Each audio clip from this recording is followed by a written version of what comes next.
ছেড়ে যাবো আপন দেশ। ভবের হাটের লেনা দেনা এবার হলো শেষ। পরবাসে জীবন ছেড়ে যাবো আপন দেশ। পাড়া পড়শি সবাই মিলে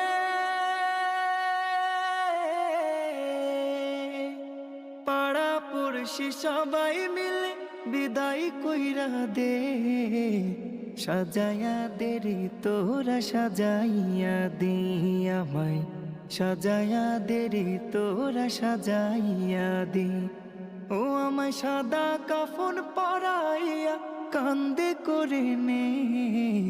সাজায়া দে রে তোরা সাজাইয়া দে আমায়, সাজায়া দে রে তোরা সাজাইয়া দে। বড়ই পাতার গরম জলে গোসল করাই